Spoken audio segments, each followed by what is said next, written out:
Thank you first of all to Roberto Gatto and everybody for inviting me to speak at the Milan Conference 2022. The title of my session today is "The Handles of the Vessel Have Been Changed, the Politics of Diversity in Acupuncture Today." And the handles of the vessel have been changed is a line from the I Ching from hexagram 50, line 3, which is I interpret that as meaning that over time the understandings of things can change. And I think that this is the interesting thing about Chinese medicine history, is that the way things develop and change over time, and sometimes they can change so much that the handles are removed from the vessel and it no longer serves its proper function. So to my mind, the conference theme suggests a question that gets insufficient attention in the traditional East Asian medicine professions. And that's the question of diversity versus standardization in the practice of acupuncture and Chinese medicine. It's interesting the way that other speakers have chosen to interpret the conference theme in different ways. But my question really is, should we have in our medicine a standard practice, or should we celebrate diversity and have essentially a free-for-all? Another question that's quite important, I think, is in the modern era is, do patients have a right to know what they'll get when they seek help from a Chinese medicine physician?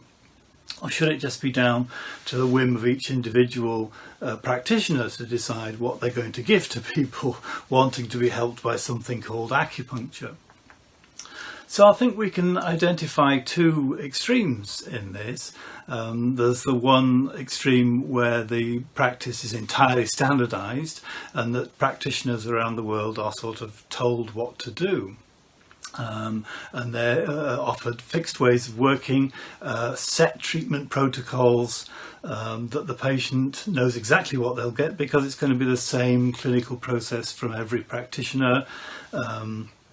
And this is something that I think goes against our beliefs and values in the profession, that we don't want to be told what to do or to have it structured in that sort of way. And this seems to go counter to the tradition. So that's one extreme. At the other extreme, we have the potential for a free-for-all, where practitioners can do whatever they like and label this as the practice of acupuncture.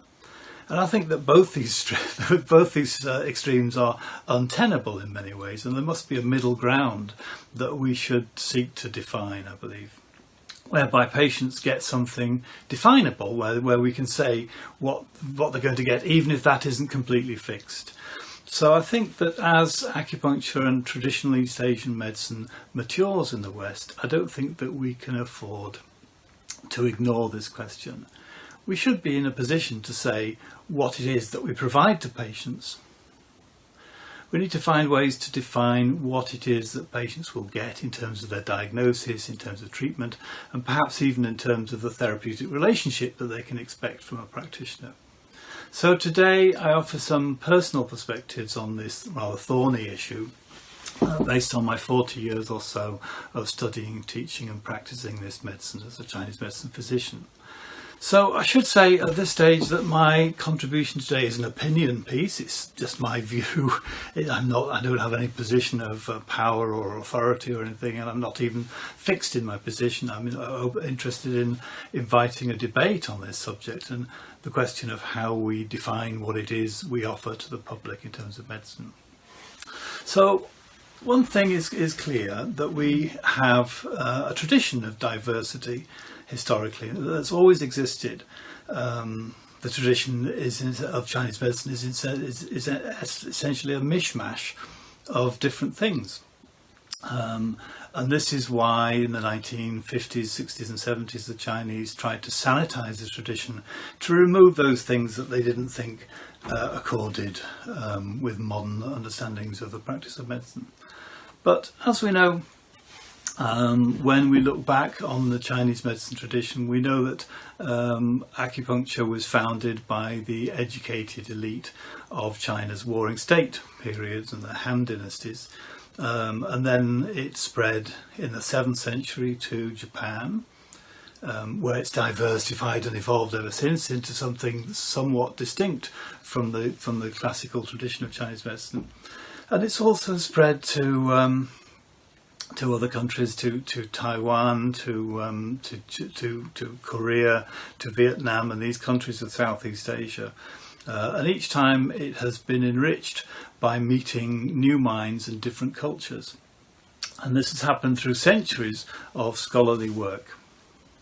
And in doing so, it's gained new colours and new nuances and changes. It's responded to new healthcare challenges that different countries and different environments have presented. So it's fair to say that there's always been diversity in traditional Chinese medicine. These changes of style have happened in response to different cultural situations, also to the challenges of different times of history, and we've seen different interpretations of the classical tradition. In general, we should say that it's the scholarly physicians in these countries who've rooted their practice in the classical texts, in the Neijing, the So-Wen and Anjing. All these textbooks have provided the same background colouring to the medicine. I should say that in the Ming and Qing dynasties, things were less regulated, and there were lots of secret family traditions developing that were not controlled by anybody. There was little state regulation of things, and so there was competition between physicians, and that led to all sorts of maverick styles that we can identify today. It was a weak government regulation that allowed this to develop with little standardization. So we might say that over the centuries these styles were filtered by a kind of Darwinian effect. The survival of the fittest ideas, the survival of the thing that worked best and the most effective methods went on into the future, and perhaps the things that proved to be worthless were filtered out by the passage of time. And we can point perhaps to one example of this that's been quite successful, which is the Tong family acupuncture, which is distinct from modern TCM, and can be said to be a tradition from the Qing dynasty. So some things have stood the test of time and others haven't. But this raises the question of criticality. It raises the question of what process do we use to separate out the aspects of the historical tradition that we believe are valuable, and how do we separate the wheat from the chaff? How do we separate the jewels of Chinese medicine from the mud, from the nonsense? Because there must be nonsense there included. So now, on top of the spread for the last 1500 years across Southeast Asia, with the recent decades of improved communications and travel have helped Chinese medicine spread worldwide. So they've met even bigger language barriers, culture borders. The medicine has been transplanted into a new culture just in the last few decades, and in doing so, the Chinese medicine has met science, and it's met Western culture. It's met the modern world. So, and encountering cultures that our culture in the West emphasizes individuals over collectives, which is more of a Western thing. Obviously in China they have more of a coherence of communities, a sense of coherence of communities. So this has happened also when Chinese medicine has met the West. It's also come at a time of New Ageism. With its own particular idiosyncratic beliefs, and in things like freedom of expression, the cult of the individual, and there's also the sense of a romance with exoticism and Orientalism. So with this rapid worldwide spread, it might be said that diversity has turned into chaos. Chinese medicine has mixed with biomedicine in ways that have been positive in many ways, and we might say that in some ways the connection with biomedicine has had some negative aspects as well.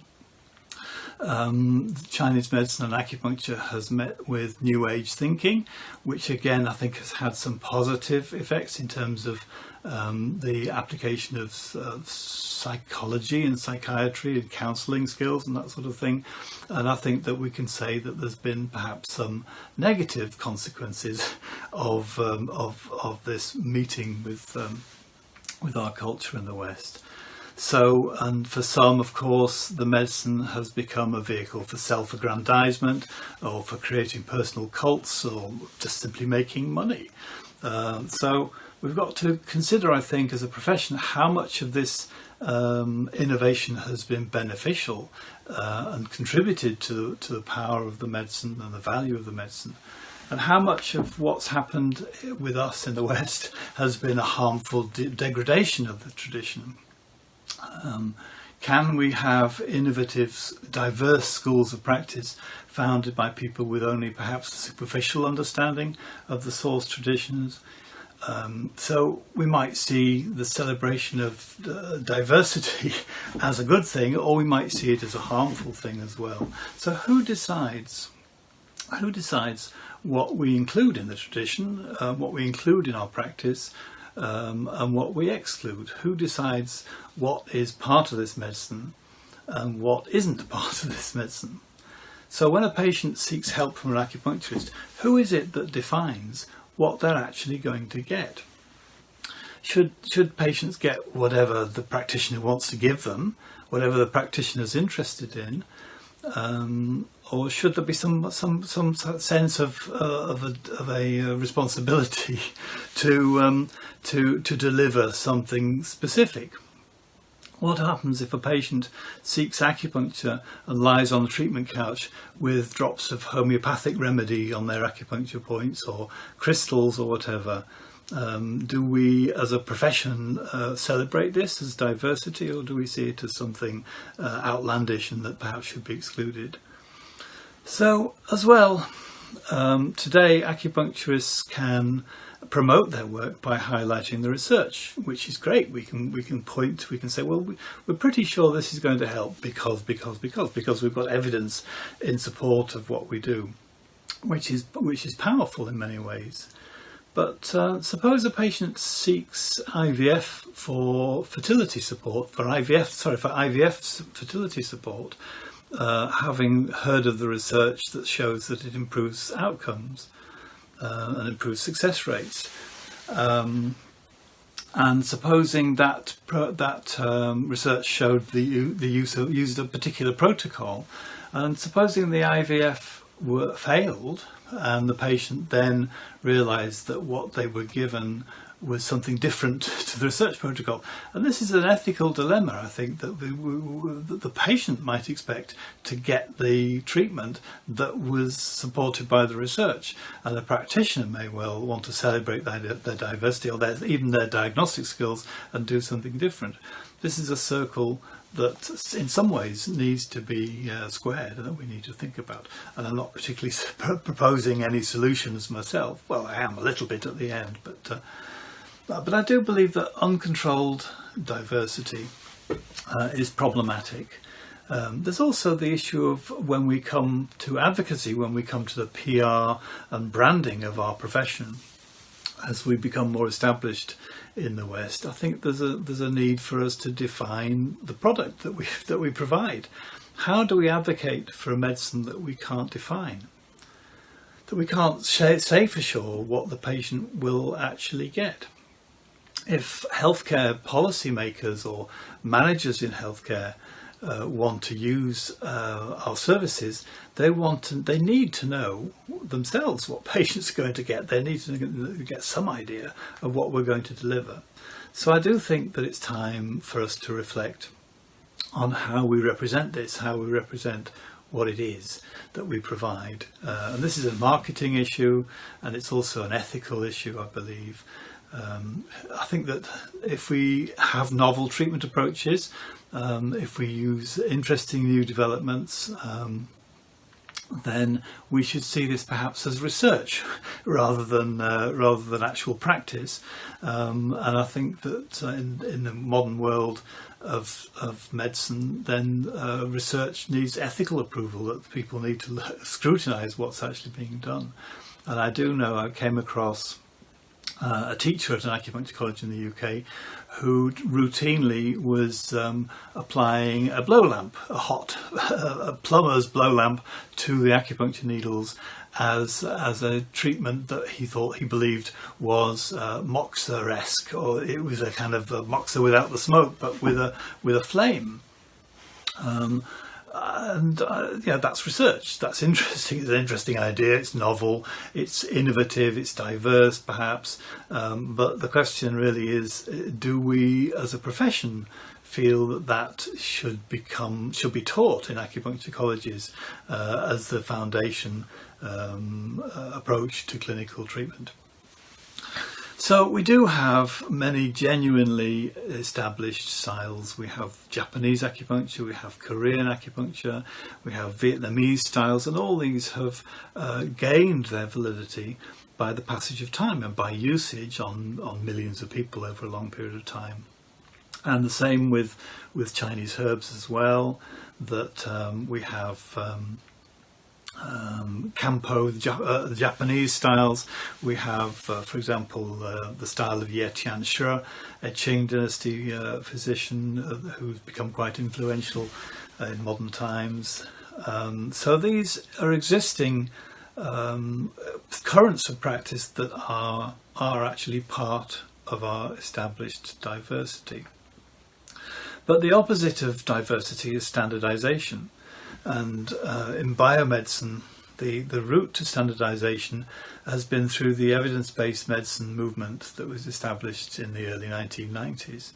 And I must say that when I first encountered EBM, when it started to appear in the medical journals and there were discussions about this, I was frankly baffled by the response of many doctors. Many doctors just didn't like the idea. They had a gut sense of this not being the way forward for medicine.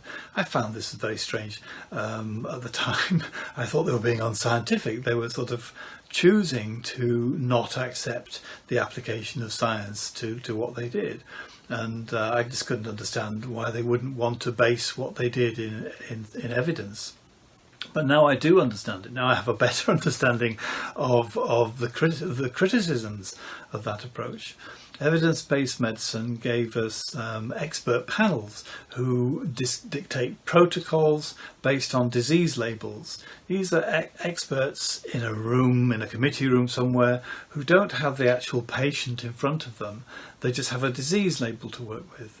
And they value, for making the decisions for the creation of care pathways, they value randomized controlled trials that have power in many ways, but also they provide data about populations of people.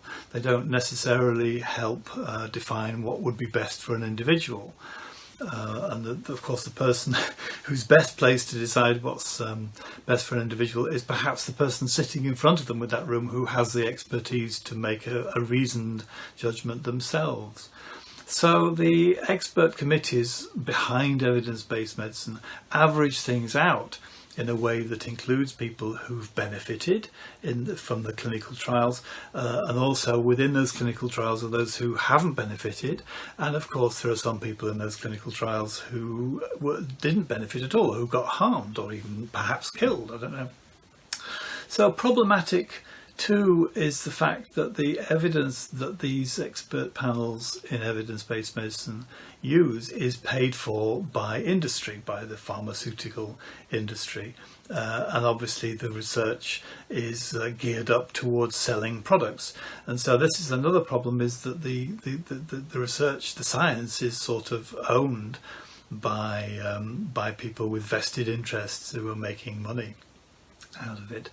And there's this problem of the consequence of having this lack of diversity, where you control what physicians are doing, is that doctors then have a more of a or they have a lost sense of autonomy, that there's less need for the doctors to make clinical judgments, to practice using the muscles in their head that allow them to have clinical judgment, because there's a pressure to conform. There's a sense that if you don't do what the protocols say, that you could be a maverick, or you could be perhaps criticised in some way. So I'm concerned for doctors, in a sense, that this loss of autonomy can lead to a decline in job satisfaction, where you just become a person who delivers protocols, and there's less need for engagement with patients. There's a diminished sense of personal responsibility. So we certainly wouldn't want that for our own profession. We wouldn't want to have fixed protocols for everything, which to some extent is what happens in China, that it's become evidence-based and standardized, so that doctors are kind of expected to deliver particular protocols, the protocols that have shown to be best in the clinical trials.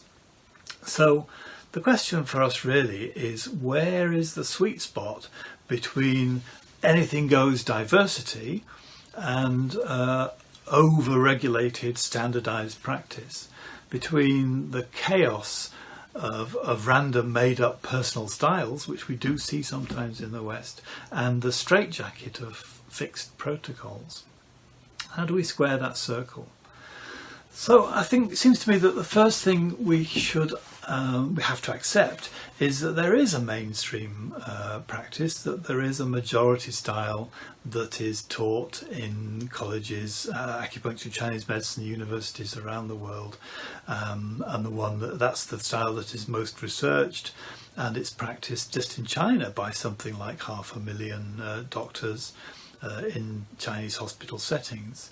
So we can understand the dismay of doctors in China when they sense that their traditional medical heritage, when it reaches the West, gets mutated out of all recognition by others, sometimes, not always. We can appreciate too, with the domination of TCM, we can understand why Korean practitioners and Japanese practitioners feel that they're being marginalized by the domination of this behemoth, this large, overbearing TCM thing. So we can also see that Chinese medicine has to adapt and change, and it has to have some diversity, that we don't want to just have things standardized. We want to respectfully view the various genuine traditions that exist. So today, for better or worse, TCM has come to dominate. And personally, I see it as a reasonably fair approximation of the historical tradition, that the Chinese panels who worked on this in the 1950s, 60s and 70s did a moderately good job in making the tradition, in sanitizing the tradition and making it relatively straightforward. So I think we can say that the clarity that TCM gives helps define common ground, and that we should see it as the entry-level standard that practitioners should be able to have to be called practitioners, and that we can build on diversity after that.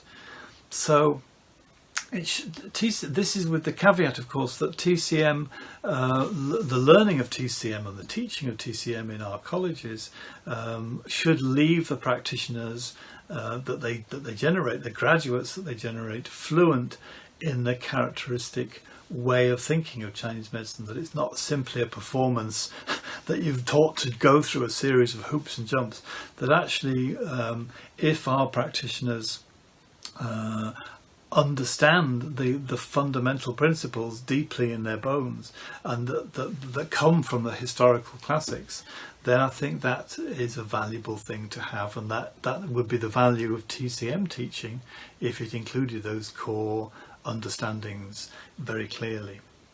So it's this It's this way of thinking that provides us with a common thread that allows us to characterize what we do. And Sun Simiao was famous for saying or writing Yi Shi Ye, meaning people have translated that as medicine as intention, which is not a bad translation, but the word Yi, the Yi of the spleen, has quite a range of different meanings. And I particularly liked Volker Schieder's translation or interpretation of that word and that phrase. And he at one point said that, or rendered Sun Simiao's comment as medicine is a way of thinking. And that to me is the core statement that defines what we do. That's the nub of the issue, that actually our professionals in our medicine have or should have learnt a way of thinking. And this way of thinking works around the core principles, and these can define what we provide. So these are the historical classical ideas that we can make a list of. We can say these are yin yang, qi, zhang xiang, the appearance of zhang on the outside of the body, the qi mechanism, the qi ji, the Jing-Lo theory, Ba Gang, 8 principles, diagnostics, the ideas of resonance, pattern diagnostics, and the way that we define disharmony in the body that's in a different way to the way that modern medicine does it. So, and in response to those diagnostic and thinking tools that we've inherited from ancient times is the interventions that use physical stimulation or use energetic pharmacology in order to correct the disharmonies that we've defined and identified in patients. So these are the ideas that define the tradition and also form the basis for new ideas, that innovation, if it's authentic in Chinese medicine, should grow out of the historical principles. And if they don't, then really they're not part of the tradition. So the principles of Chinese medicine are the very soul of the medicine. They are the reason it exists and the reason it has been successful for 2,000 years. So when we provide medicine that is genuinely rooted in these core principles, then we can consider it valid, we consider it part of what we do. And serious Chinese medicine practitioners have internalized these core ideas so that they become second nature. And so each practitioner in an ideal world embodies the tradition of this medicine in an authentic way. So we might define an authentic acupuncturist as a person who is capable of working using this thinking. Even if they use variant approaches to treatment or what have you, we would like to, I personally feel that we should have across the world an agreed definition of what the thinking is, and define what we do and what you're going to get based on this thinking. So even within that, we can have Korean hand acupuncture, we can have trigger point needling, we can have Japanese styles tongue acupuncture, as long as the people who are delivering it are capable of working with the original basic principles. So our power, in fact, as a profession, our power as practitioners is rooted in that. It's rooted in our core principles. This is what gives us insightful judgment into what patients need, and that's the challenge of diagnosis, is to find out exactly what that patient needs. So our judgment of individual situations comes into play, even though our specific approach to treatment might differ. So we might have different ways of applying the tradition, but there's an underlying commonality, and that's the thing that defines what we do and what people are going to get. It's that way of thinking. So I think we should be really clear on this at the outset, that when a practitioner has genuinely internalized the principles and their interventions that are in accord with those principles, then we can recognise those people as embodying the medicine, as actually being authentic and delivering what we're supposed to deliver. So this is one way that we differ from the top-down approach of evidence-based medicine, and this is our power. This is our superpower. Is the tools we've got to engage with patients. So diversity that's created by novices or by people who don't understand or haven't learned the core principles of the medicine simply detracts from the tradition and risks degrading it. We should be in a position as a profession to say that all acupuncturists are capable of providing this standard approach in terms of diagnostic and treatment, and that they're able to decide correctly what is the most appropriate response to any situation.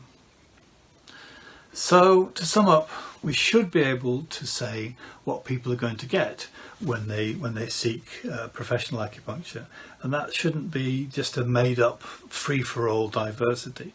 Neither should we just rely on fixed protocols, but we can define our practice, authentic practice, by its congruency with the core historical principles and use this as our benchmark. We should be able to say that all qualified practitioners are able to provide standard TCM care, are able to provide standard TCM care, even if in a specific case they choose to use a variant form of the tradition, and that we base what we do on the classical principles without diverging too far into diversity. In other words, let's all know TCM so we can point to a commonality and then celebrate our diversity that we add on the top of that, and learn to improvise on the classic themes and be authentic. So that's my question for today. The issue of standardization, where everybody follows protocols and does what they're told and where we all get bored, or extreme diversity, where everybody invents their own mystic turtle style or whatever style of acupuncture they choose to indulge in. And from my perspective, we should perhaps say that TCM defines the middle ground, and that once we have that in our bones, then we're qualified to go on and develop diverse approaches that should be rooted in the tradition. So that's my contribution for today, and I want to thank you very much for listening to 32 minutes of me, and I just want to say how much I value this opportunity to network with my colleagues around the world, and also my colleagues in Italy in particular, for inviting me to make this small, perhaps controversial contribution today. So thank you all for listening, and we'll see you face to face maybe sometime. Bye bye.